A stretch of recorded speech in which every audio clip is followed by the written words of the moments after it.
Bismillahirrahmanirrahim. Assalamualaikum warahmatullahi wabarakatuh.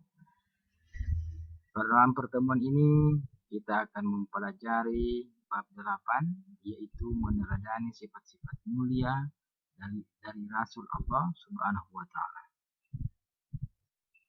Materi ini bisa kita dapatkan di PAI kelas 8 semester 2. Bisa dilihat bukunya di sini. Meneladani sifat-sifat mulia dari Rasul Allah Subhanahu wa taala. Yang pertama, iman kepada Rasul. Beriman kepada Rasul mengandung maksud meyakini dengan sepenuh hati bahwa Allah telah mengutus para rasulnya untuk menyampaikan wahyu kepada umatnya. Kemudian para rasul bertugas menyampaikan wahyu dari Allah untuk memberikan petunjuk bagi umat manusia ke jalan yang lurus hingga dapat mencapai kebahagiaan baik di dunia maupun di akhirat. Oleh sebab itu, kita wajib mempercayai dengan sepenuh hati terhadap kerasulan para utusan Allah tersebut.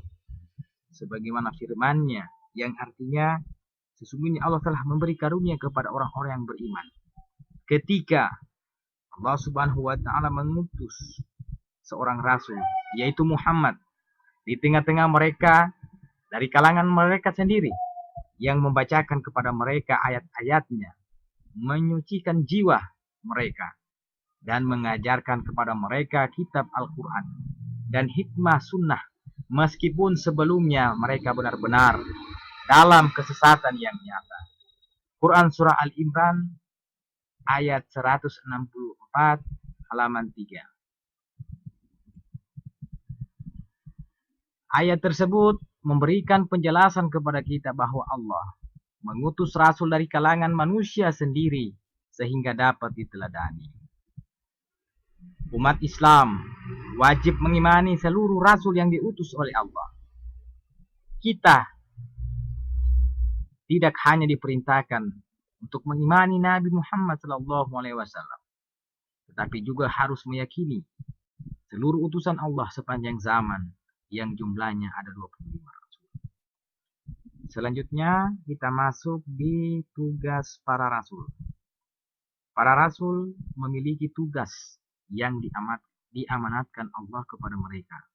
Mereka merupakan manusia terpilih yang sengaja diutus oleh Allah untuk memperbaiki keadaan kaumnya. Adapun secara rinci tugas dari para rasul. Yang pertama sebagai pembawa ajaran tauhid yang benar, yakni mengesahkan Allah dan meluruskan kembali ajaran tauhid yang sesat di kalangan kaumnya. Kemudian yang kedua yaitu membawa kabar gembira bahwa hamba-hamba Allah yang taat kelak akan mendapatkan balasan kebaikan di surga. Yang ketiga, sebagai pemberi peringatan bahwa manusia yang ingkar berbuat kejahatan, itu baik maksiat dan menganiaya akan mendapatkan balasan di neraka. Yang keempat, membina kehidupan manusia agar menerapkan akhlak yang mulia. Kalian pasti sudah tahu bahwa rasul adalah utusan Allah Subhanahu wa taala. Para rasul mempunyai sifat atau kepribadian yang akan dijadikan teladan atau contoh bagi umatnya. Selain sifat yang wajib yang harus dimiliki oleh para rasul, juga ada sifat mustahil dan sifat jaiz. Yang pertama adalah sifat wajib. Sifat wajib bagi rasul ada 4. Yang pertama adalah sidik, yaitu berkata benar. Adapun yang dikatakan oleh rasul merupakan kebenaran, tidak ada yang salah sama sekali.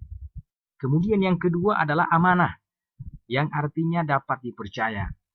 Seorang rasul yang dapat dipercaya oleh umatnya. Para rasul adalah manusia yang jujur dan dapat dipercaya. Kemudian tabligh, artinya menyampaikan. Seorang rasul adalah manusia pilihan Allah yang menyampaikan wahyu yang telah diterima kepada umatnya. Wahyu dari Allah tersebut disampaikan oleh para rasul apa adanya, tidak ditambah maupun tidak dikurangi sedikit pun. Kemudian yang terakhir adalah fatana, artinya cerdas. Seorang rasul adalah manusia paling pilihan Allah yang cerdas, tidak pelupa dan tidak pikun. Kemudian yang kedua adalah sifat mustahil. Adapun sifat mustahil bagi Rasul ada 4, yaitu yang pertama adalah kazib, yang artinya dusta. Seorang Rasul tidak akan mungkin berkata dusta dalam kehidupan sehari-hari, baik di lingkungan keluarga, masyarakat, apalagi di depan umatnya. Kemudian khianat, artinya tak dapat dipercaya. Seorang Rasul tidak mungkin berkhianat atau ingkar janji terhadap umatnya. Khitman, artinya menyembunyikan. Seorang Rasul tidak mungkin menyembunyikan walaupun sedikit dari wahyu yang telah diterimanya. Yang selanjutnya adalah balada, yang artinya bodoh. Seorang Rasul tidak mungkin memiliki sifat bodoh. Jika seorang Rasul bersifat bodoh, pasti akan diatur dan dipermainkan oleh umatnya. Yang terakhir adalah sifat jais.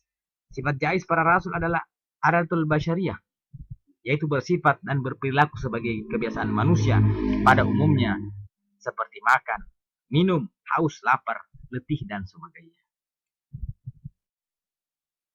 Selanjutnya, kalian sudah tahu bahwa Nabi dan Rasul yang wajib kita ketahui ada 25 orang. Di antara 25 orang tersebut, ada Rasul yang diberi gelar Ulul Azmi, yang artinya orang-orang yang memiliki keteguhan hati dalam menghadapi cobaan dari Allah Subhanahu wa taala. Yang pertama adalah Nabi Nuh, Nabi Ibrahim alaihissalam, Nabi Musa alaihissalam, Nabi Isa alaihissalam, dan yang terakhir adalah Nabi Muhammad sallallahu alaihi wasallam. Para rasul ulul azmi diberikan mukjizat kemampuan yang luar biasa oleh Allah, agar umat percaya bahwa dirinya adalah seorang rasul pilihan Allah Subhanahu wa taala. Adapun mukjizat yang diberikan oleh Allah kepada umat para nabi ulul azmi adalah yang pertama adalah Nabi Nuh.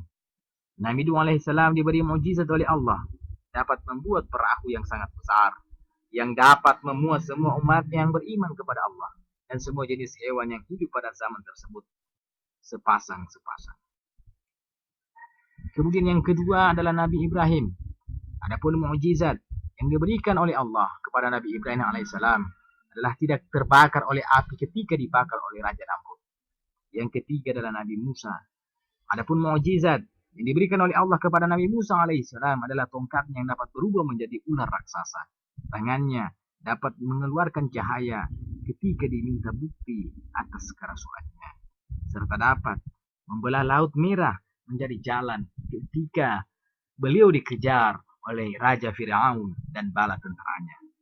Kemudian Nabi Isa alaihissalam, mukjizat yang diberikan oleh Allah kepada Nabi Isa alaihissalam adalah dapat mengobati berbagai macam penyakit yang sulit disembuhkan, membuat burung dari tanah, dan dapat menghidupkan orang yang sudah meninggal walaupun sebentar.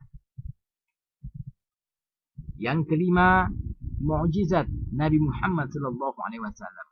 Adapun mukjizat yang diberikan oleh Allah kepada Nabi Muhammad sallallahu alaihi wasallam, terbelahnya bulan menjadi dua walaupun hanya tampaknya, dapat mengeluarkan air dari celah-celah jarinya. Al-Quran sebagai kitab yang paling lengkap dan sempurna, serta selalu dijaga kemurniannya sampai akhir zaman. Serta peristiwa Isra Mi'raj dari Masjidil Haram sampai Sidratul Muntaha. Adapun hikmah yang dapat kalian laksanakan dalam kehidupan sehari-hari. Yang pertama, meneladani sifat-sifat mulia para rasul.